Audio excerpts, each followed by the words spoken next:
Hey y'all, Andrew Reed, Mossy Creek Mushrooms, and joining me is my ever lovely wife, Samantha, Hi. who is, I believe, in focus. See, it's getting better already. We're on time, and we're in focus. So, way better than last week's. And I already have a steaming cup of cider here just to make sure that I can continue talking to you without the coughing fits that we had last week. So, And hopefully the cameras don't flash us again. yeah, no kidding. Well, Samantha, how are you doing tonight? Doing good. How are you? I'm all right. Good. You guys may wonder why we're asking that, and it's because we don't see each other throughout the day, so. Aww. I mean, not that much. You get But to see each other now. we do. We work together, but we do not get to see each other much. So, well, today, since it's the new year, and this is the first episode of the new year, we are wanting to set the tone, and so we're going to set it up on cycles. We're going to talk yearly cycles and seasonal cycles and weekly cycles and daily cycles. So all of it. The mushroom farming in general is very cyclical in nature, and mushroom farming, where we have such a fast and hard crop velocity, we have a weekly cycle that pretty much repeats all year long with some pretty minor changes and some major changes.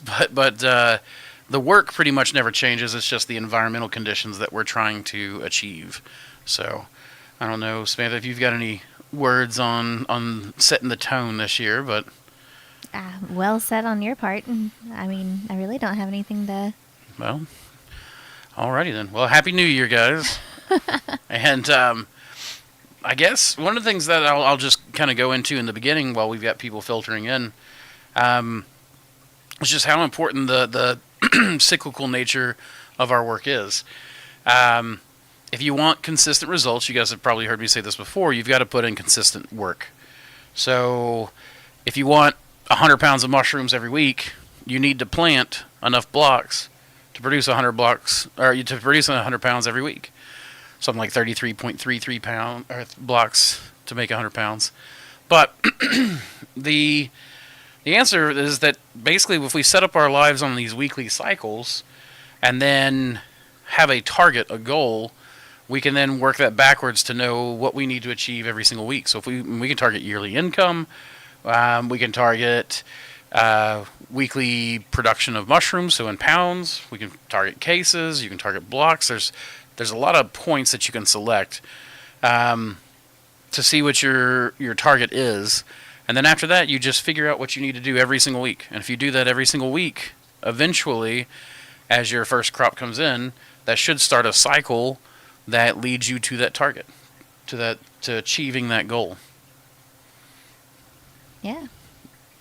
It reminds me of the row your boat song, where you start with one person and then the next person and then the third person, and then you have this lovely streaming effect that keeps going down the line. You talking about where it's like one person's row and then the next person starts in row and... Yeah. Gotcha. It leaves it's a lovely, consistent, continuous melody. Well, I mean, that is a series of patterns laid over each other to create one larger pattern. And that's basically what we do. Our daily actions lead to weekly actions, lead to monthly, and so on until those cycles build on themselves. And what's really cool is if you can set those cycles, you no longer need to be concerned with the immensity of your work or your goal or your target. You have, what is it? How do you swallow a whale one bite at a time? That it really allows you to break that down into your daily cycle and your daily goal to match your larger goal. So something's got you tickled over there. What's going on? King FPV has said, is disaster and depression part of the production cycle? It can be a symptom. But what it usually means is that your system's out of whack. You are not providing for your needs in some way. Typically long cycles of what was it? Depression and what? Disaster and depression. Disaster and depression. So if it's a disaster, we're talking contamination of your blocks or something like that. You've not provided somewhere along the line for your needs. And then if you have depression, again, you're not providing for your needs. In my experience, now I am obviously not a mental health expert, but I did used to suffer depression. And I found that really the big way to face depression for me was to start trying to read into my life. Like, if depression was a signal, sadness was a signal, which actually allowed me to not feel the immensity of the depression so much. Once I learned that it was a signal and not a way of being, I began to realize that, okay, the depression is telling me I need to change something in my life. And that deep-rooted sadness means that I'm not providing for my needs in one way or another. What are those needs that I'm not providing for? And then as I face into that and provide, the depression didn't just go away, like immediately. But as the cycle continued, it's almost like you kind of cycle towards your target, right? Like you don't really, just because you completed one cycle, get to cure your depression. You just kind of, every time you start to get depressed, hopefully you get a little less depressed. And then as you start fixing that cycle and finding out what those needs were, to be honest with yourself about what your needs are, like something I had to realize is that I'm not a good day-to-day person.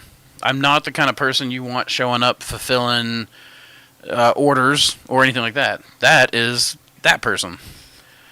That person right there loves a daily grind. And I don't. I find an extreme amount of fulfillment in it. Yeah, she feels good. She'll look at like, man, look at all those orders I got out today. Look at all the grain bags I made today. Look at all the, So I had to learn to remove myself from that as soon as I could. I had to be disciplined. But then as soon as I could afford to remove myself out of that position, I had to. And I realized that the place where I was going to show up every day was the place where I had a lot of variety. So, I get to do video work and mushroom breeding, and then I get to do, I need to be able to flit from one thing to another, one project to another. And there were certain rules that come along with that, certain disciplines. When you say, okay, I'm going to be honest with myself, and I'm going to allow myself to be the future forward thinker for the business, and I'm going to start exploring, and I'm going to be the explorer for the business, while these other people that I've hired to cover my weakness, they're going to fulfill the daily orders. Or my partner that I have found, who is going to cover my weaknesses.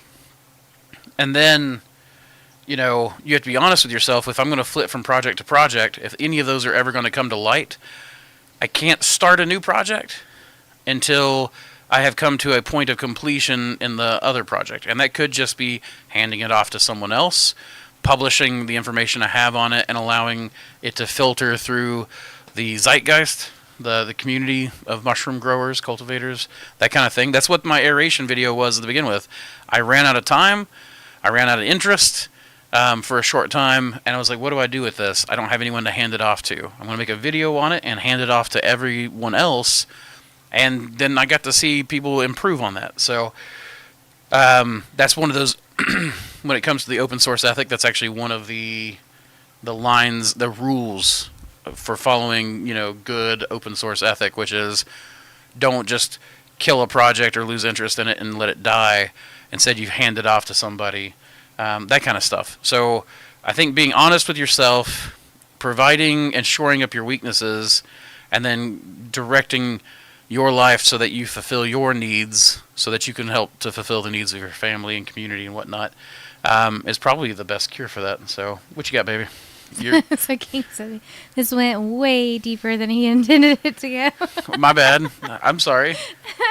It's something I'm really passionate about, because I did really used to suffer depression, and it's so not saying that you were suffering depression, that maybe you even made a joke, but for me it was like mushrooms really kind of saved my sanity for, because it's I used to bounce from job to job, couldn't hold one down or whatnot, and really until I got into the fish industry.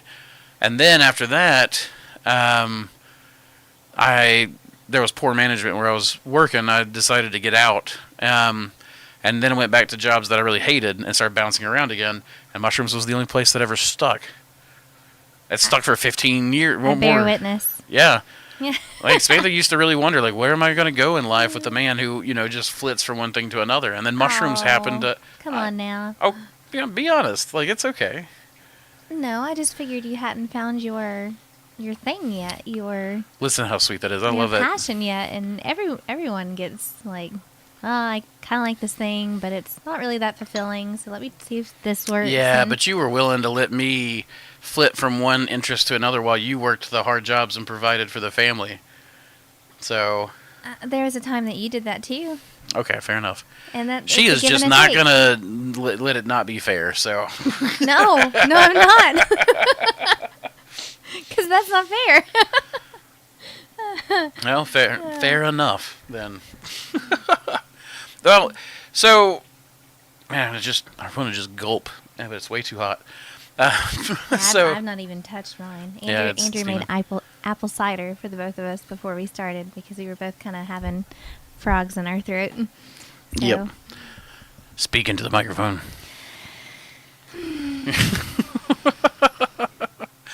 Well, I mean, so it also, I guess I was going deep into it, but just because it was about cycles as well, right? Like the cycles were in part the answer to what led me out of that depression, right? Was learning to make my efforts cyclical. So, and I think it's and important to just realize because you're sad or just because you have a hard moment doesn't necessarily mean that it's never going to end.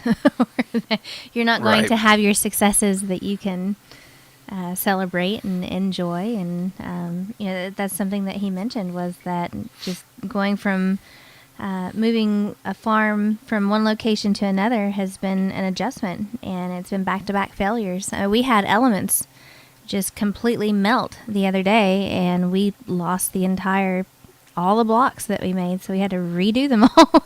So, I mean, it just is what it is, and you just keep going and restart and do that hard reset and continue. Yep. And mycology, yeah. That's exactly what I hope to prevent. Excuse me. Goodness. What I was, mycology, yes, I'm pretty sure I'm a high functioning something on the spectrum. So,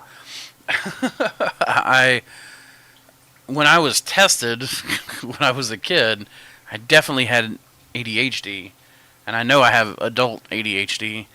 My grandfather always assumed he was somewhere on the spectrum. I think that I might be. I don't know. I have a weird time reading people's emotions and stuff somewhat, but I don't know that it's ASD or anything like that. I'm not sure. And something I've noticed across social media in general is a lot more people are becoming more clear and transparent and open about these sorts of things. And in fact, I follow the Bucket List family, and I love seeing their adventures, and oftentimes dream on, how we can give our own children those grand adventures and experiences in life, and just in general meeting new things and overcoming hardships and stuff like that. And Jessica Gee just talked about her own struggles, and I found them very, very relatable. So I think that's one of the reasons why Andrew and I kind of, we saw this and we wanted to continue with it, is because I think every single one of us can relate to this at some point or another. So you're not alone Nope. at all. Nope, not at all. But, well, I guess to go further into the cycles, Samantha, we were both instructed to think about that over the past couple of days. So, what have your thoughts been on cycles? On cycles within the farm?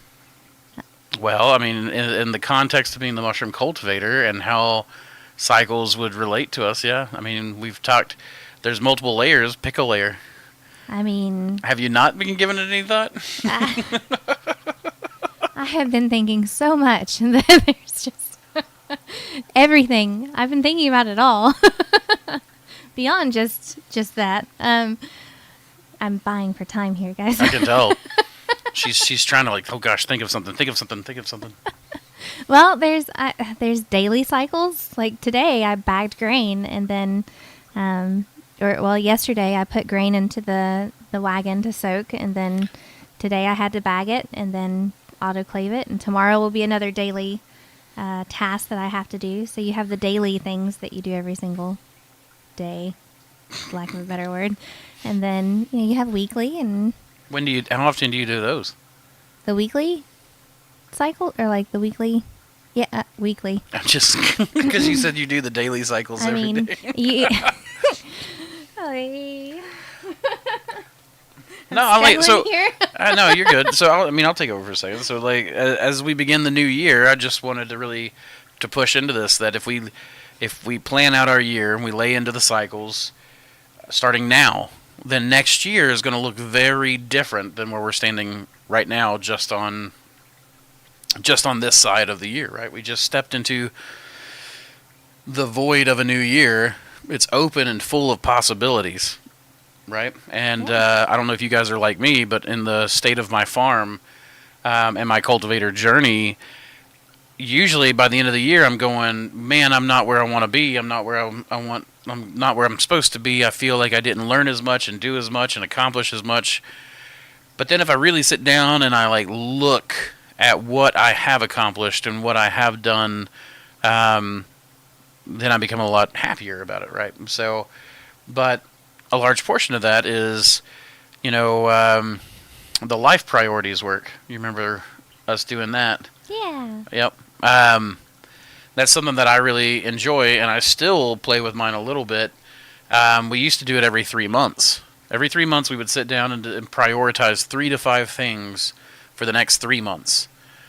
And that would begin, like, once you saw those priorities, it became easier and easier to choose your cycles, your actions that build your cycle. So, like, it gets hard. The harder, the more full your life becomes, the harder it is to set those life priorities. Like, you have, if you have kids are automatically a priority. I mean, they are automatically a priority. So there's one right there. And it's 5 things if you want to do them poorly, and 3 things if you want to do them well. And kids are 1. If you've got a business or a job, that probably needs to be number 2, right? I'm going to show up for work every day. I'm going to do all the things that need to be doing. I'm going to be responsible, etc. Now you've got one more thing. And for me, that's had to have become my health. I have to prioritize weightlifting and cardiovascular work and losing weight and de-stressing my life, just overall rearranging, my health. I used to be a very healthy person. I used to go to school for herbalism. I biked all the time. I didn't need to lift weights to stay healthy or anything like that. I ate a wide variety of foods and et cetera, and my health was just spot on. It was really COVID, whenever we got the warehouse and then COVID happened, that I allowed my cycles to really break down, and it took some time for me to start rebuilding those priority lists. But, now you've got those 3 things. If I wanted to start another project, like something that I am interested in but I haven't been doing, is I want to make nature documentaries, that kind of stuff. If I want to do that, that has to go into number 4. Which now means I've got 4 priorities I'm working on, and every time I work on that 4th one, it takes away from those first 3. And so we would do that every 3 months and sit down. Once you had your life priorities, you would write down daily actions, weekly actions, monthly actions that you need to take to accomplish the goals for that life priority. So if your kids are 1 and you have 3 kids, then it needs to be, I need to spend an hour or 2 per week individually with each individual kid. Give them individualized attention, right?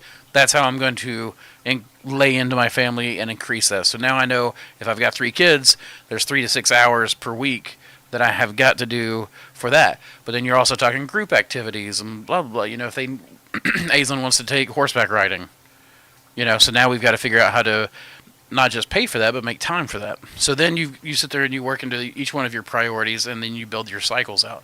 And then every 3 months you set new cycles. And things can shift and move around. And you can have bonus objectives. That's actually how we cured the 4th and 5th thing, was that we would just make 4 and 5 bonus objectives. If you accomplished everything you wanted that week or needed to that week and you had time for the bonus, then you laid into the bonus. But if you didn't, then obviously you didn't. And then we would set priority actions, which are, high, medium, and low. And what that was motivation. Am I high motivation today? Am I low motivation? And then be honest with yourself. For the action with the kids, let's just say I set, 3 hours a week, 1 hour each for each kid. But then on my fire breathing weeks, the weeks that I'm really have got a lot of motivation, a lot of willpower, a lot of time to dedicate to it, I can give them 2 hours. That could be the medium, and then you can go another 3 and give them 3 hours each, and now that's your fire breathing days, right? The same thing with weightlifting. We have low, medium, and highs. I've got to go and I've got to lift weights, but that can be my lowest sets, my lowest reps, my lowest weights. But on the days I'm feeling good, I can set records all I want. To me, and Samantha, I think that you would agree.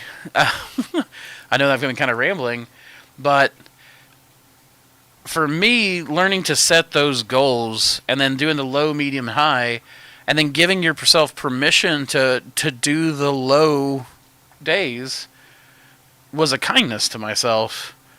But it also meant the low motivation days where you just don't want to fall backwards. The medium motivation days, you want to push the ball forward. The fire breathing days, you want to just leap, and bound. So, yeah. Does that give you any thoughts or? Well,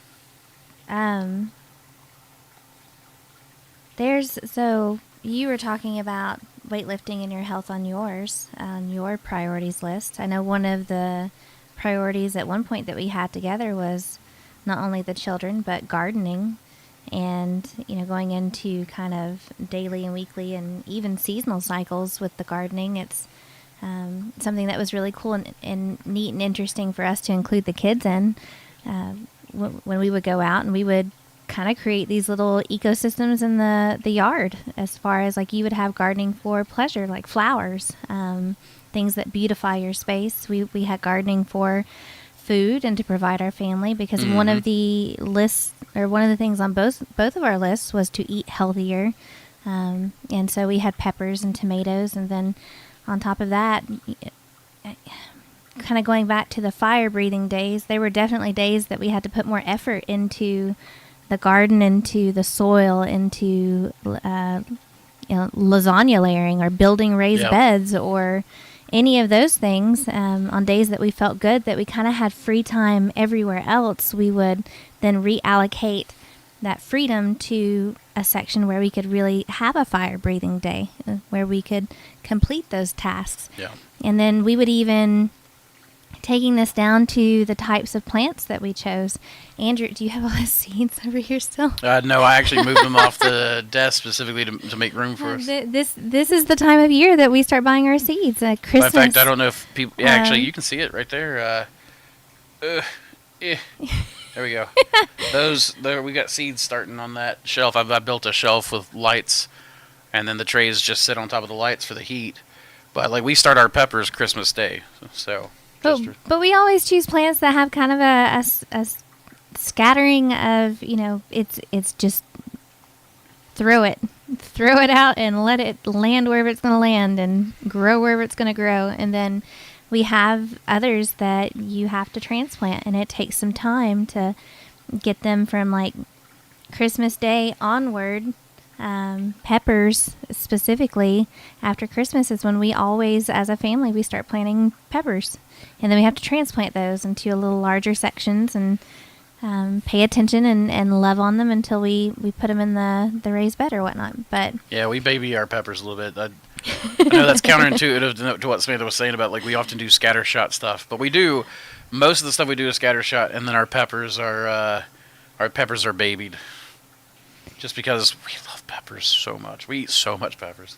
Well, and this year we chose to grow the Tommy Toes and the little tomatoes, because in past years we just haven't had as much luck. Some years with slicers would be great, and some years would just be terrible. But I've never had a bad year with Tommy Toes.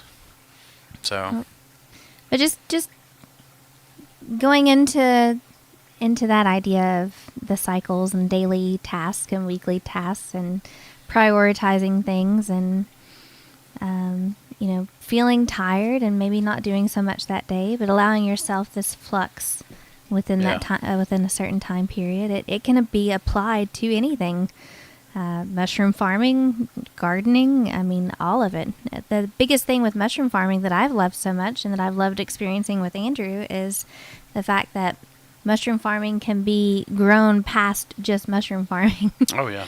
And so, and a lot of we always thought it would just be the basis for all the other stuff we do. Like, we wanted a mushroom farm and then a permaculture farm and then a mushroom farm that would just pour out substrate to just, we just throw it down and suppress weeds forever. Endless supply of mulch. Yeah, that's very true. Absolutely. Well, why don't we just check out this week's sponsor real quick? Give me about 30 seconds to clear my throat.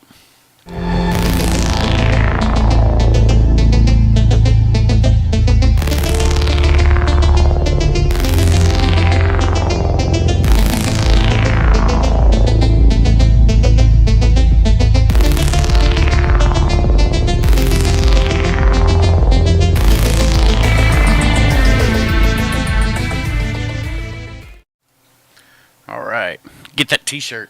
I love that t-shirt. I want like 50 of them. We're also, I want to make a crew one where you've got like a mission patch for bioprospectors, like right here, and then like a crew icon here with the design on the back. But well, Samantha, why don't you feed me some questions, or feed yourself some questions even. Feed myself some questions. You're free to feed yourself that's questions. Questionable. Well, one of the first questions on here was that explain the pump. Sounds cool. What tubing do you buy for yours? And it's really What pump? So Archie has expressed that they're really interested in using a peristaltic pump. Peristaltic pump, yep. For inoculating bulk substrate with LC, 100 milliliters for 12-pound blocks. Would love to hear your thoughts on that. Thanks. Yeah, so the peristaltic pump. It's pretty simple. It's what you might call an esophageal. It works on the same concept as your esophagus does, which is motorized constrictions. So like the peristaltic pump has rollers, and then the tubing goes against a hard point and these rollers, and as these rollers continually roll across that silicone hose, and it's silicone that you would need to get. Especially a soft shell. If you buy a peristaltic pump, oftentimes it will come with some. But 1/4 inch, I think, is what I use now. Anyways, so that pump rolls, and those rollers create a reaction much like your esophagus does, where it's like it squeezes stuff down. And that's what this does, is it squeezes as it creates a vacuum, basically. It'll start pulling your liquid. I primarily use peristaltic pumps for agar pouring, because you can get the exact amount of agar into a petri dish as you want every single time, and it makes like pouring 100 agar plates take like no time whatsoever, and then easy cleanup and everything else. So you just I set up the pump and sanitize everything down, pull my hot agar out, hook up the hose to it's got like a lure lock, and just hook it up. I cook the line that's outside, the part that goes through the peristaltic pump, that's outside the jar. I cook that in like a unicorn bag or a sterilization pouch, but then you hook everything up and just let it flow. You can use it for liquid culture, but if you've got any really big chunks, it's the same thing I ran into with the vaccine gun and the cattle drencher. And everything else I've tried to use. When it comes to pouring a lot of LC, my preferred method is just to free pour it. Just to free pour it in agar or into your blocks. That said, going into Fruiting blocks from LC straight into fruiting blocks. I get a lot of people asking those questions recently. Like every single live stream now, I think we've had 2 or 3 people ask that. It depends on the strain, the species, the substrate, your sterility, and how you grew your liquid culture. So there's a lot of variables that go with it. Aerated does way better than non-aerated LC when it comes to going into straight substrate. You want to sterilize your blocks a lot of times more than pasteurize. Or if you're going to pasteurize, you want to make sure you ultra pasteurize at and you can get it really, really good and pasteurized. You don't want even a little bit of contamination in there because that liquid culture, just can't compete at that stage. Grain spawn can compete much easier than liquid culture can. But aerated has a better enzymatic profile and therefore hits the substrate better and starts growing much quicker. Plus, when you're doing aerated, you can do like gallon jars and inoculate a ton of blocks. So something like 100 milliliters per block works a lot better than 30 milliliters per block. Straw also works. Straw accepts liquid culture, bulk inoculation liquid culture, better than hardwood does. But hericiums and anokis, I have experience with. They will go straight, even from just regular liquid culture. They'll oftentimes go straight to hardwood, no problems. But oysters are much pickier. Pretty much everything else is much pickier. I haven't tried reishi yet. I think reishi, from how aggressive most of the wild reishi strains that I've grown are, I really think that they would just go straight to bulk inoculation just fine. So that's pretty much it. I mean, the Peristaltic Pump is not something I would suggest using, though you can use it, and I've seen people use it. I've seen a lot of people use it. In fact, a lot of people have, like, one of the cool setups I saw, someone had a wall, like their HEPA filter wall, and then they had the hose come up, and they had a clasp that would just grab the hose, and the hose would kind of just point down, and then you could just move your block, open it up, move it directly under, hit the foot pedal, and it would just squirt, squirt, squirt, squirt, squirt. Then you move that over, the next guy would seal it. I don't know if they were shaking it or not. And that's something that I've wondered. But to me, if I was going to have to shake it, then I'd just use grain spawn. There's no, the whole point is to try to get away from shaking for me. So, I'm not sure how that works. I know, so when we've inoculated, grain spawn with 100 milliliters, we just inoculate it and immediately shake it.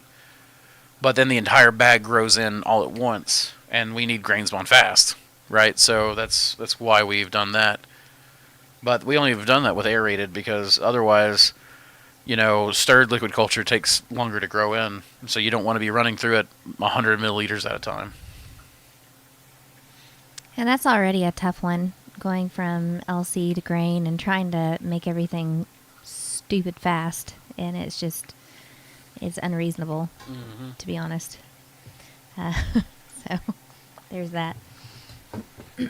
Well, and then you have the added, what would you call it? Negative, I guess. Risk. The added risk of contamination. Aerated. We've got, guy came and worked for me for a little bit. Guy named Mondo. And his solution was just to double filter the air, and that did work, but you still saw higher amounts of contamination. Now, his idea was that because you're running so much and so much faster, that if it contaminated, you could just dump it, and you could just dump the grain and start anew because it makes it cheaper. That's not my philosophy, but it did. His method worked better than just the single filter. But it was not, it's still a higher risk of contamination. So you've got to be careful with your aerated. Now, Eric Askew? Is that his last name? Okay. Mentioned in our Discord to me just the other day that he wants to build a UV filtered box for the pump to go in, so that the air has to travel through UV light first.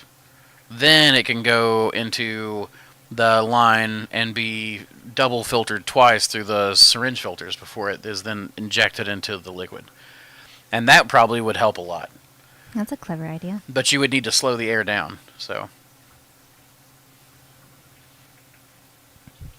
okay. And that's all about that. So next question. Sure. So really, there seems to be a whole thread on basically how do you keep your bags from busting inside of the autoclave? How do you keep them from sticking together? We've never had the problem with them sticking together, have we? I've noticed other people seem to, but I don't know why that is. I've just never, from the Prestos to the All Americans to the SH Scientifics, I've just not had that issue. Which it may be the way that we do it. It doesn't specify what kind of autoclave. Okay. So we now, as far as busting goes, usually that's a factor of cooling down too fast. And we turn ours off completely. Right. So that it maintains vacuum. Yeah, and it still has the pressure inside of it, and we turn it off, let it cool down overnight completely. Yep. And then turn it back on and bleed the pressure out of it. We allow pressure to go back in. Right. Right. Sorry. No, you're okay. You're okay.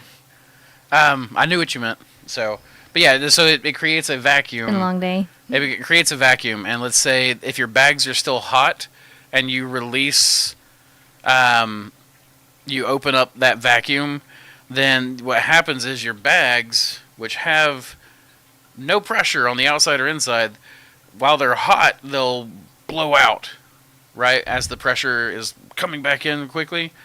And because the plastic's hot, I just realized that I was talking to a camera that wasn't on. But as that bag is hot, the plastic's hot, and it starts to expand because of that rapid decompression? No, whatever. Pression.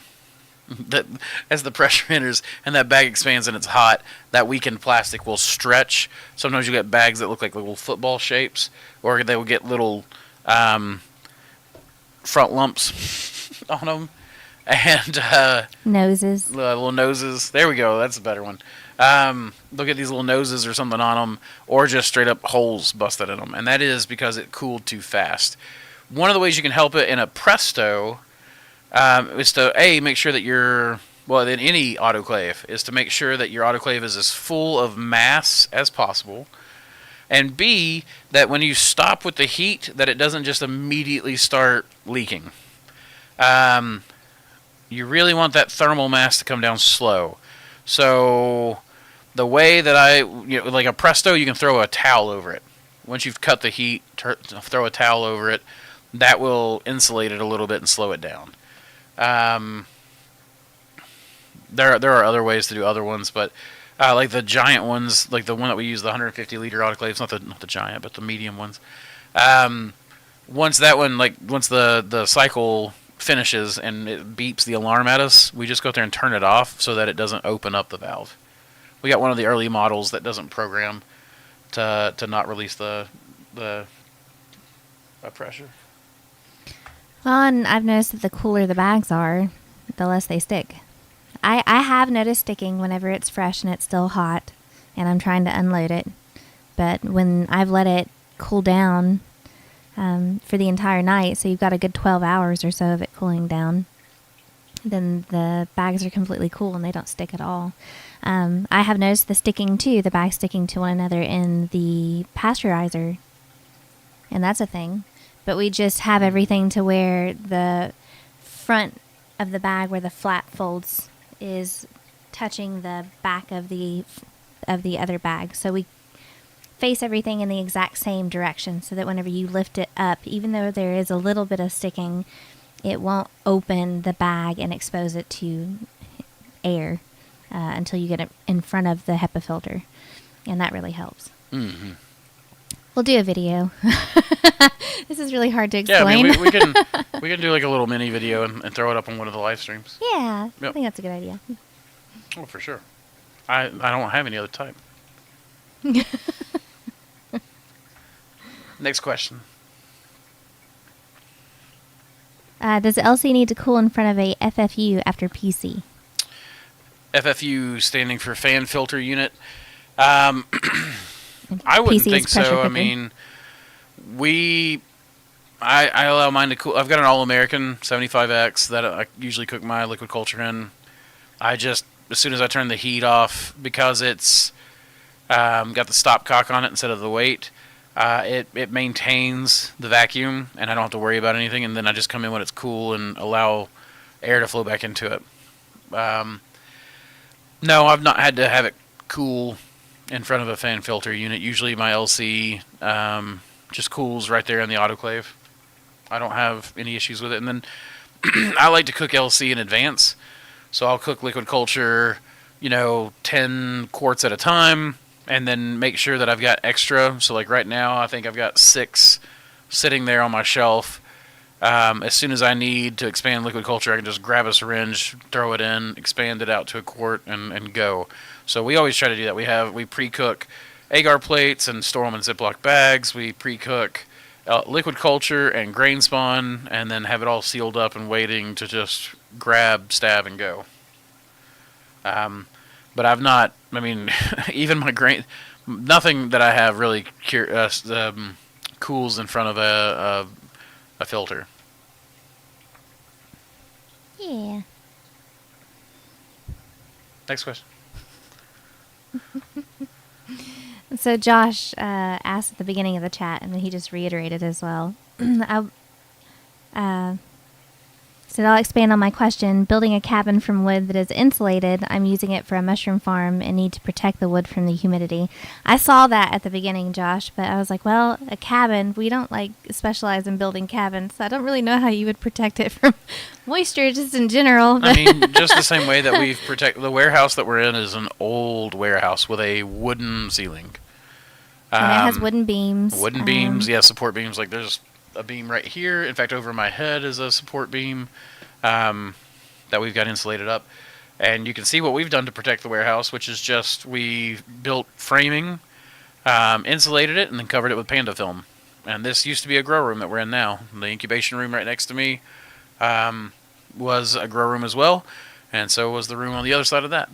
And it's all just framed in and then plastic lined. We did leave a good bit of space in between the walls, so they wouldn't. There's a breezeway around every grow room. Yep. And that way, fresh, dry air can move around the grow room in case there are any leaks or anything like that. But we also grow with House of Hydro equipment. Hi, House of Hydro. Use code Mossy in the notes section. Get your free $50 worth of discs. But that said, we use that fog in part because it's a drier fog. It's easier to control. It's easier to keep from leaking in the floor. It doesn't really make puddles. Like you can set a dry cycle and a wet cycle, and that fog will leave your floors bare and dry. So, which is what you want. And then you can just duct and vent that fog out, and now you don't have to worry about your wooden cabin. So, you can also do that with gorilla tents. Like if you don't want to do any framing or any plastic lining, you can absolutely just do gorilla tents. Southwest Mushroom does that. I think he's got a warehouse with gorilla tents inside. I think I've seen some people use Martha tents, but I think that once you start getting to a decent size, Martha tents stop making sense, and the gorilla tents make a lot more sense. Our grow room here, each one of these 3 grow rooms, is something like a 12 by 20 foot grow or shell. I think that they have gorilla tents that are something like 10 or 12 by 20. So, you can even do rooms as big as this, as what I've got, and then modify them slightly to work in.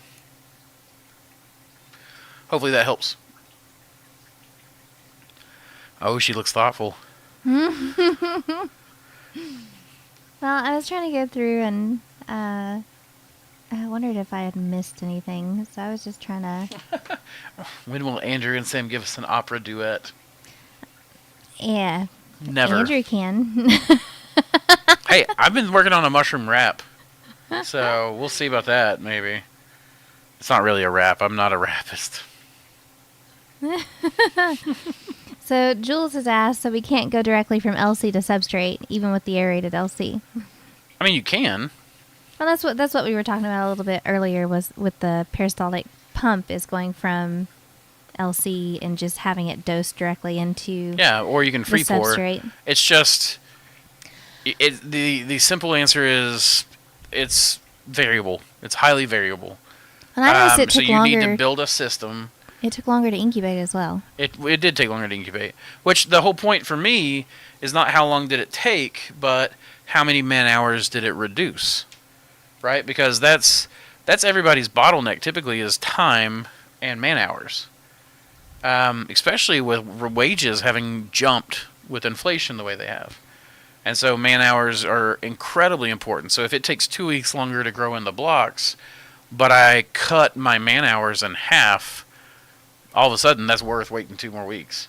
Because then you just, I do my normal stuff, and then for 6 weeks I do ever more amounts of the aerated until I've transferred over. Yeah, I don't know. Of the straight to bulk. I don't know where everyone else is, but it seems like right now our new Tennessee's new, or at least our experience, our new minimum wage is $20 an hour. It's not. I mean, our so to put it in perspective, our lawful minimum wage is something like $7.25. But yeah, you can't hire someone for someone quality for less than 15. You definitely can't. If you want someone high quality, you got to start $20-25 an hour. It seems like. So right now I've got a part-time guy working for me, $25 an hour. So Yep. He's probably watching. That's okay. What's funny is he's actually working for himself too.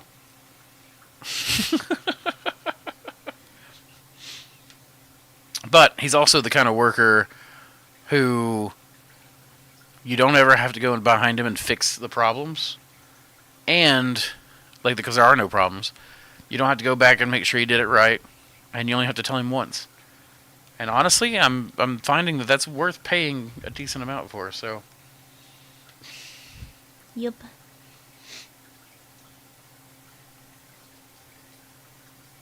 I'm waiting on you. Yeah. She really likes to just let the silence stretch. I'm sorry. No, don't be I'm sorry. sleepy today. We've had a long, very productive We have. day, and I still have Plus, work to do after this. So we got a really old ancient dog who is not doing well right now, and she's needed some extra care of late. yeah, She's Truffle. She's in some of the early videos. Yeah, Truffle. Mm-hmm. She's a good one. She currently looks like a mix between a Highland cow and a koala bear. So we're calling her the Highland Koala, thanks to Charles. So David has asked, have you ever tried chestnut mushrooms outside on logs? I got some plugs, but I can't find anyone that has any experience in that realm. No, I've not tried them on logs. I hate chestnut mushrooms, so. Andrew's actually allergic to them. Yeah, they're death. Unless they're It's not fermented fair and reduced because into a sauce. It's really, somebody, one of our chefs fermented it and reduced it down to a sauce, and I tried the sauce before I realized it was chestnut mushrooms, and I didn't have any reaction. But most of the time with chestnut mushrooms, it's my throat starts swelling up. And it's weird because I'm allergic to peanuts, tree nuts, and now apparently mushrooms with the word nuts in it. So it's not fair. It's all its fault for just having that. Yeah, for sure. Oh, gracious. Oh, dang it. It just left. Say something. So, I don't know. Somebody just asked, so it is okay to use directly LC and oyster mushrooms to the substrate. I mean, again, okay. I'm thinking we may have a language barrier, which is all good. The answer is yes and no. There's a lot of variables that go into it. There's a lot of different things. So the answer is, for a beginner, probably not. You probably shouldn't do it. If you are resource stretched, you probably shouldn't do it because you're going to be wasting stuff figuring it out. Solid state fermentation, which is like agar to grain, is probably the most direct and easily accessible pathway beyond going liquid culture to grain spawn. So, I don't know. Hopefully that worked. But for the most part, I would say it's untested. What else you got, Samantha? I remember now. You remember? Go ahead. What do the chefs think of our seasonal switches and mushrooms? Oh, so for the most part, we've never really had to deal with that. And now that we're doing, like, we're selling a little bit to chefs right now, but not much. Most of our grow room production is being dried right now. It's being dried and then sold to people that do value-added products. We're selling to chefs here and there. Now we're bringing that back a little bit. Oops. What'd you do that for?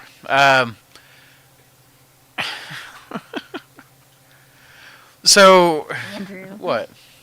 I didn't do it. Yeah. It was gravity. Anyways, so we're not really selling to chefs anymore. What we are doing is selling dried mushrooms to people who are doing value added. And we are working on doing our own value added line. So we've had a lot of requests for like medicinals and for tinctures. So that's something that we're working on right now, is getting a line of tinctures going. So we'll do some like oyster tinctures and inoculation tinctures and things like that. It'll only be seasonal and as we get it in stock. So I'm not expecting to I don't want to be buying stuff from China and making it into tinctures. It'll just be what comes out of our current grow rooms. So, as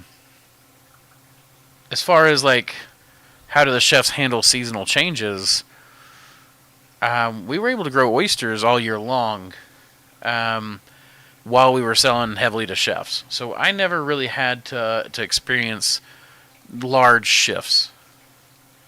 Samantha dealt with the chefs mostly for the last year or two. I mean, that's a good point. I mean, so in the summertime, we would have more golds or pinks or... Yeah. The oysters would change, the strains would change, but it was still oysters. We ended up carrying more of a Florida blue during the summertime versus in the wintertime. King Blue does great almost all year long, but in the height of the summer, this warehouse can get anywhere from 110 degrees to 100 degrees, and then in the grow room, it's probably around 78, 76 or so. And so every now and then you'll see King Blue struggle a little with blotch because it's susceptible to it. But for the most part, it's a trooper all the way through. So you can carry something like King Blue almost all year round. And then you have the tried and trues that are just they're multi-seasonal capable, I guess is the way that you could say it. So it doesn't change all that drastically. But there are subtle changes, and there are some that definitely grow better in spring or fall. I'm of the opinion that enoki and chestnut do really well with the spring and fall switches of having super cool nights and then warmish days. They seem to like that fluctuation. And so if you have a variety of chefs, a lot of them, some of them like the exact same thing every single time, and you can provide that with certain strains. And you just have sort of a variety of strains in your grow room. And then you have those, like when we had Rebel Kitchen before 2020, it was always, what's the newest, coolest, neatest thing that you have? Yep. What are you growing that's just different from anything else that you have? Yep. And that was the place to throw all the kind of eccentric varieties that not everybody was as familiar with. So there are places and there are people who crave those certain things, and those are always kind of cool things to have at market, as well as your tried and trues.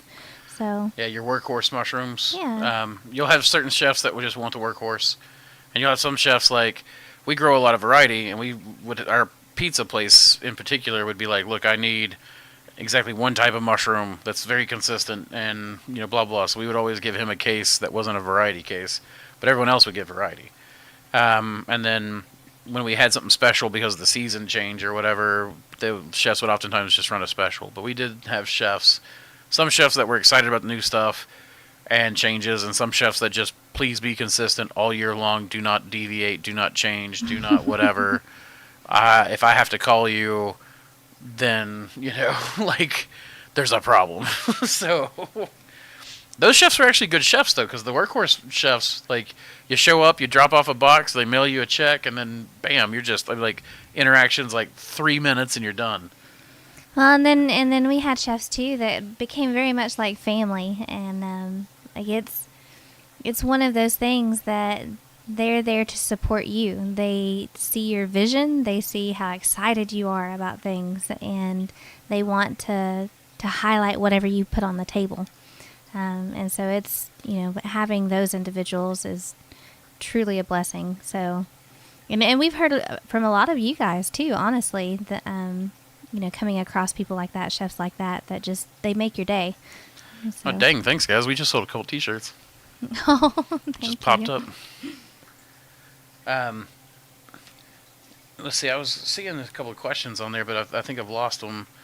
Have either of us accidentally eaten a poisonous mushroom, or have you tried parboiled poisonous mushrooms? I have eaten mushrooms that I'm allergic to, so that's kind of a poison, right? But other than that, no, I've not. I've never had a poisonous mushroom. I've always been very, very, very paranoid and very careful about my identification process. So, yeah, I pretty much won't eat anything that hasn't come out of our GURM, that hasn't been pretty much just vetted. Yeah, Samantha's not much of a wild mushroom eater. I'm very picky. I'm a picky eater anyway. So something that's not kind of familiar with me, I'm not too inclined to try it too much. Hey, Jacob just said he mailed our white enoki spores. Heck yeah. So I've got our house strain, the Appalachian enoki, about to hit the grow room.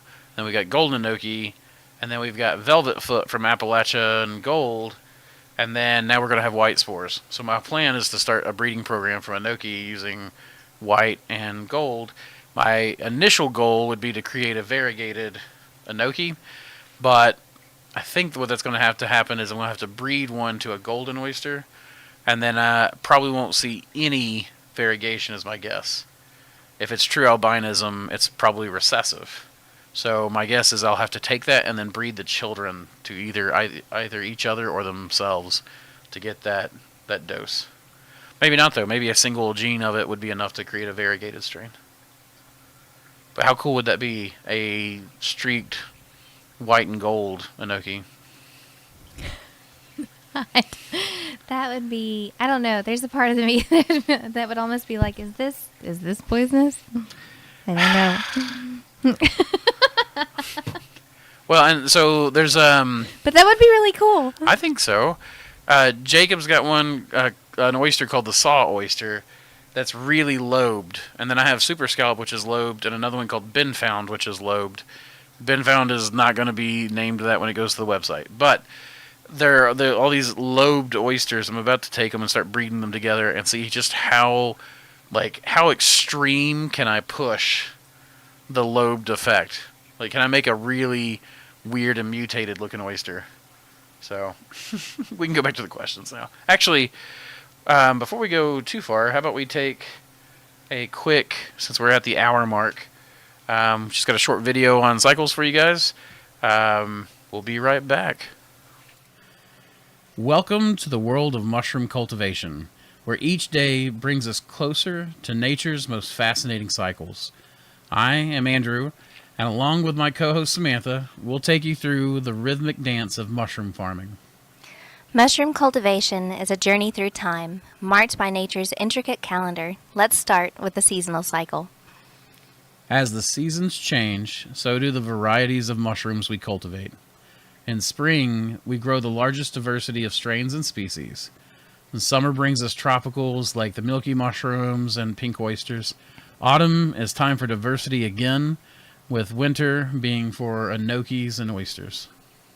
Each season has its own challenges and rewards, a cycle of renewal and growth that never ceases to amaze us.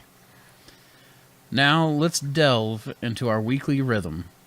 Every week is a new chapter in our fungal story. From preparing substrates to inoculating cultures, each week is a step forward in the life cycle of our mushrooms. As the week progresses, we monitor growth, adjust conditions, and finally, the most rewarding part, the harvest. Each day at the farm begins with the first light of dawn. The daily cycle is crucial, demanding a vigilant eye and a keen sense of observation. In mushroom cultivation, no day is complete without laying eyes on every part of our operation. It's a ritual, a critical patrol where we scrutinize every system with a discerning eye. Our systems, though seemingly simple, carry complex responsibilities. In nature, there are backups to fill niches when something fails. Here, we lack those natural safeties. A single failure can trigger a cascade, stressing other systems. This makes our daily checks more than a routine. It's our lifeline. We become obsessively attuned to our environmental systems. Every gauge, every mushroom, every subtle change is a story we need to read and understand. This isn't just cultivation. It's a dance with delicate balances. Miss a step and the entire harmony is at risk. It's this daily commitment, this relentless pursuit of perfection that defines us as cultivators. We're not just growing mushrooms, we're nurturing a fragile yet wondrous slice of nature. Watering, monitoring humidity and temperature, and checking for pests. Every day is a commitment to these delicate organisms. And so our day concludes, but the cycle never stops. Tomorrow we begin again, vigilant and ever watchful. Thank you for joining us on this day in the life of a mushroom farm.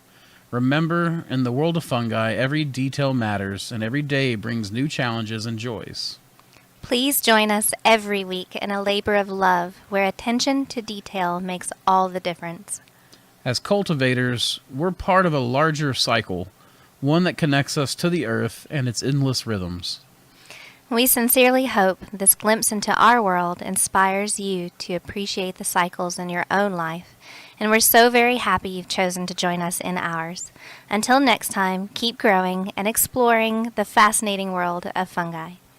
And remember, y'all, to keep spawning culture. Awesome. Well, welcome back to me. Thank you.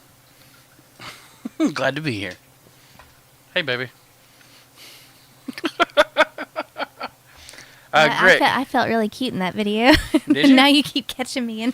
Like, You were cute in that video.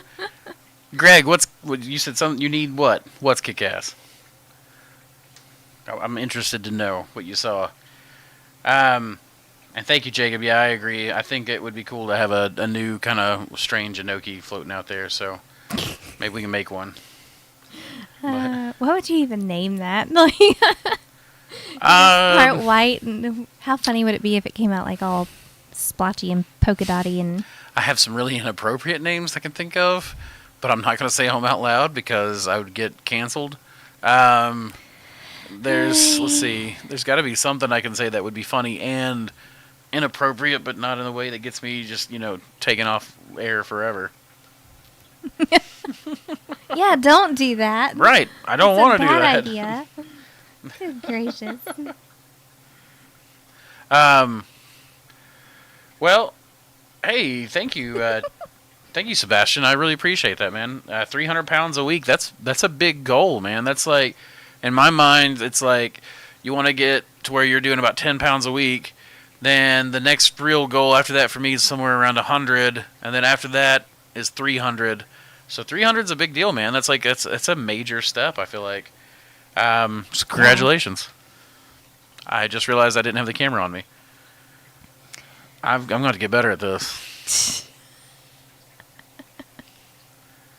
What other questions do we have, Samantha? I feel like we missed some going up there, and I want to make sure we get the people sated. Mm. Hey, look, there's Eric. Eric, I was just talking about you earlier. Okay, so one of the questions is fresh air intake in grow rooms, active or passive intake? Air filters, I think that's plumbing maintenance, cleaning. I think autocorrect went wild on that one. You're going to have to repeat it to me. The question is fresh air intake in grow rooms, active or passive intake? Question mark. Active.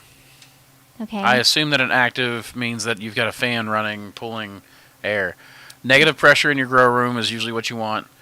Positive pressure in your lab for the air exchange. And then air filters. Do you use air filters? No, not really, because anything that you'd be filtering going out, to protect your fan, it's just gonna plug up immediately. So it's better just to let your fans get dirty and clean them.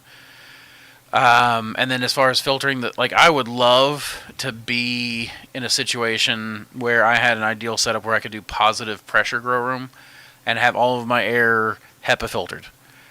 But usually most of us that are having to cultivate and working with less than ideal situations means that we're working in warehouses, homes, buildings of some sort, and that we don't want to flood with spores. And we usually have our lab and our grows in the same building. I would love to have grow rooms that are HEPA filtered and have them down the road from my laboratory and have that positive pressured and have everything positive pressured. But as it is, most of the time it's better just to negative pressure your grow room and not filter the air or worry about it. If you can direct inlets and filter the air going into your grow room, then good. But usually a negative pressure grow room is going to pull from every crack around. So it's going to be hard to filter that stuff unless you go through and do some sort of NASA level, airlock making. We have we've had AC units because we're in a big warehouse, and then we have a grow room that's built inside of that big warehouse, and we have I'm brain farting. What? These two things over here, the mini slits. We have the mini slits, and we have a few AC units on the wall, and they have filters that I have to take down and clean. There's that. But whenever we were in the basement, everything was filtered, and so it's nice too. I guess that answers it. She guesses it answers it. And then in the offices, which is where our two labs are, that has its own AC unit, and we have a filter in the wall so that our lab is positive pressure. Our lab is positive pressured, yes. So we have a filter in the wall, and then we have pre-filters on our HEPA filters. Then we have 2 HEPA filters in those 2 rooms. Yep. And then we have a medical filter that is in the break room area that runs. Meta-air, yeah. Yeah, it's called Meta-air. Meta-air? Yeah. Meta-air. Yeah. So we have that running, and then we have the filter that's on the main unit that pushes air and warms it into the offices. And then we have a small HEPA filter in the culture lab with an ionizer on it. Yes. So we have all of those. We believe in... I forgot what it's called. So there's different types of culture work rooms. One is a still air room where you try not to, you want the air as still as possible. You don't want air kind of coming in, and that's usually done in places where you don't have resources to basically filter the air all the time. I like highly vigorous, lots of air movement, lots of air scrubbing. HEPA filters running 24/7. Creating positive pressure, scrub. I like to use allergen filters, so dust filters, then allergen filters again before it ever even hits our HEPA filter. So, I've got a HEPA filter, you're supposed to replace them every so often, work life, and I've had this thing 13 years, I think. I got it in I got it in 2010. So it's going on 4 years now, or 14 years. And it should have been replaced, I think, every 5.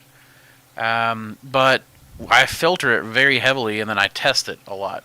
We do air filter tests where you take plates and you lay them out on your table, and you let them sit there for certain amounts of time, close them up, and then see, if they've collected any mold spores or anything like that. If you'll know if your filter is bad, doing that. So if you we just decide, like, we've got a filter service, Elite air filters. Yeah. Yeah, he comes in and he changes our filters once a month. And for 1, 2, 3, 4, for 4 filters, he charges me $20 a month. And his filtration is HEPA level filtration pre-filters. But, and I want to make sure, because that's insanely cheap. And here's the reason, is that he Custom makes. custom makes. You have to buy a stainless steel wire frame that he makes custom. You have to purchase that first, and then what he's bringing in is just the sheet that is the filter, and he takes out the old one and inserts the new one. And then whenever you change filters, or if you change buildings or whatever, he will take that stainless steel filter cage. What do you call that? Anyway, Grate. I don't know. He'll take that back and he'll give you credit for it. I'm also about to design him a website, and then we're gonna get filters free for a year, which I'm super excited about. And once that happens, because he's wanting to get into individual homes and to provide out of state. So once that happens, then hopefully we can share that with you guys, and you can get this awesome thing too. So there's Absolutely, yeah. But yeah, I would really like to put him on the map. He's a good guy, and he does an exceptional job, and he cuts all of these to size himself, builds them all. He does a really good job. Yeah, absolutely does. So we have, real quick, oh, I lost it. Hold on. What is the best field guide for the Southeast in y'all's opinion? So there are a bunch of them. All of them. I love them. All of All them. of them? All of them. What is that from? I don't know. All of them? It just came to my head, and now it's stuck. Yeah. Shoot, it's from some adult cartoon, I'm sure. So, I accidentally hit the fade to black button. Don't worry about that. I didn't even realize that button worked. Mushrooms of Central South Appalachia is my favorite for my area. But, I mean, I live in South Central Appalachia, so you're going to find that there are very region-specific books that are helpful. So it would depend on where you're at in the South. Mushrooms Demystified by David Aurora is a classic. Peterson field guides tend to be my favorites for stuff. But I don't know if... I have an Audubon field guide. I don't think I've got a Peterson field guide for mushrooms, and I don't know if they make one. I'll have to look. But I tend to prefer Peterson over the Audubon. But yeah, that's basically what I would suggest right there is the without knowing your area, because I mean you could be in Western North Carolina, North Georgia, Eastern Tennessee, Kentucky, West Virginia, on up, and it would still be very useful. So that'd be more like Upper South. If you're talking Deep South, I'm not sure if there is a Deep South specific book field guide. I'm more familiar with the children's field guides. Fair enough. Because, children. Hey, Charles has joined us too. He said more developed. So Jules said that she stumbled upon a Chinese company making mushroom equipment, and they sell a more developed version of your aerated LC system. They have those big steel tanks, and they use to mass produce LC. Yeah, I mean that's where I got aerated LC was from Asia.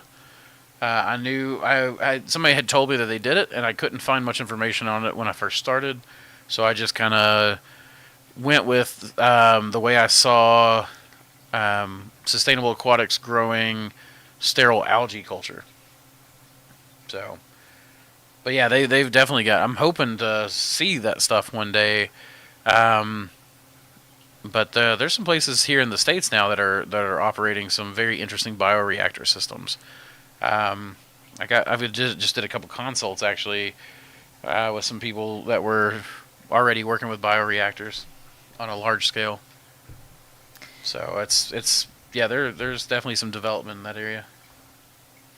I think it's awesome to see anyway that the industry goes. So, yeah, sure we do it a certain way, and we've seen other farms that do it other ways, and um, I'm just interested in the future in general, like just seeing how far everything ends up. But yeah, cousin Clive. So be careful with guys these days. A lot of AI generated books floating around. Yeah, That is true. stay away from the AI generated stuff. For now, maybe I think AI probably will get better at seeing mushrooms, but it's not there yet. So, plus there's too many variables with mushrooms, and the risk is too high to trust it to anything but a skilled human. I feel like at this point, there's a lot of basic mushrooms that are pretty easy to tell, but you've got mushrooms that parasitize mushrooms, and the AI is going to have to learn all the in-between states. And, like lobster mushrooms are a mushroom parasite that turns a hyploma mushroom into like a really, really beautiful lobster mushroom. So it's going to have to learn, what that mushroom looks like once it's been parasitized. And then, not to mention that you have environmental conditions that change the way mushrooms look all the time. So CO2 and O2, etc. So maybe AI will get there, but it's not there yet. And someone earlier, I can't remember who it was, but they said that their lips went numb. Yeah, Brett. With chicken of the woods, Yeah. I'm thinking that you may have a mild allergy to it, Bunny. Well, I've heard too that you don't eat it off of a pine tree because it can actually, you're right. Yeah, I think you're right. I think when it comes off conifer, it does have that kind of. It can kind of concentrate the resin, and then you end up ingesting that, which is it would be like licking pine sol. Which I can't do because I'm horribly allergic to pine sol. Man, I'm just everything's trying to kill me. Yes, know your land. I forgot the guy's name. He has got some wonderful videos and a really cool logo. Oh yeah. Do you have to prep red winter wheat before? Oh, and it jumped. Before sterilizing. If so, what is the procedure? I've never used red winter wheat for growing. But I'm gonna guess no. As long as it's a whole grain. I'll get prepared for Samantha's face on this one, I guess. But someone's gonna do a compilation of don't give them ideas. My feature, like I'm already an emoji and a meme now. So, okay. So as far as I'm concerned with grain, there's really not much you've got to do unless it's been treated with pesticide, especially a fungicide. Don't use that one. Well, I mean, we've used it before. What we had to, but it was because we were completely out of grain from all the co-ops. Like we couldn't find anything, so we ended up having to take Milo and rinsing it, and we would just rinse it and rinse it and rinse it and rinse it like 3 or 4 times, and it would bubble up and like soap up, and then once it ran clear, we were able to run it, and it worked great. But beyond that, I mean, some people rinse grain. I rinse it a little bit. I don't know about if Samantha rinses much, but really, okay. So she rinses it a little bit, but like we fill it up, the G-Wagon up, and then drain it, and I think it's about as far as we rinse it.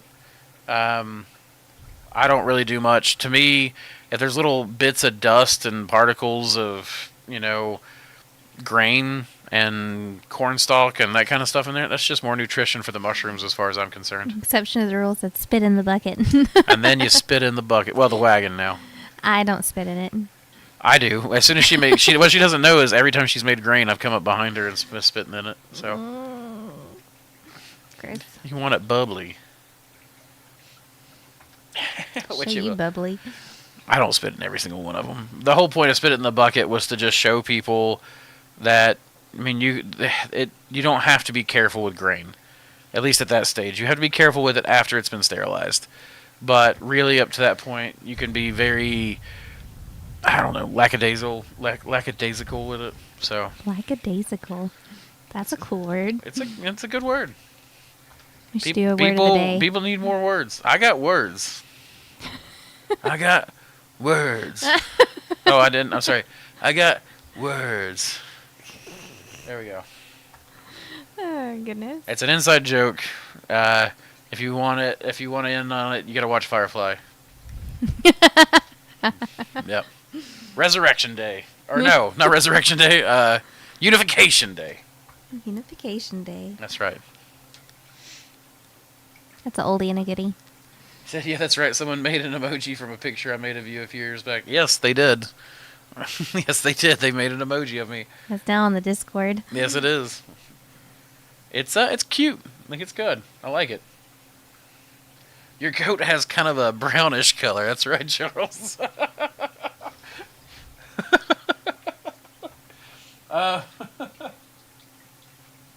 Yours must be farther along. It may be. Let's see. I wanted to thank you guys. I started my mushroom business in Africa, Cameroon. Hey, wow. Congratulations, man. A year and a half ago, and I didn't know my videos made it that far. And your tutorials helped me a lot going to the first stages and understand what you were doing. Well, man, I appreciate it. Jules, that's awesome. Like I said, I didn't realize. I know my videos had made it to South Africa, but I didn't realize they had made it to Cameroon as well. So thank you for watching, man. I appreciate it. And I'm glad I could help. Doesn't that give you all the warm and fuzzy feelings? It does. I like it. Yeah, I like making a difference. It helps. It helps my mental state. I ate Hericium mushrooms in the upper peninsula of Michigan and got a slight high, which you definitely don't get here in the Pacific Northwest. So I've had some interesting results eating mushrooms as well, like wild mushrooms and different states. And Paul Stamets actually has a section on this in one of his books. I can't remember which one, but there have been people who have reported having sensitivities, like on a psychotropic way, from eating regular gourmet mushrooms. For me, turkey tail does it to me. I get like reishi in high doses will do it to me. And then sassafras, which is not a mushroom, of course, gives me like a straight up trip. I don't know why turkey tail does.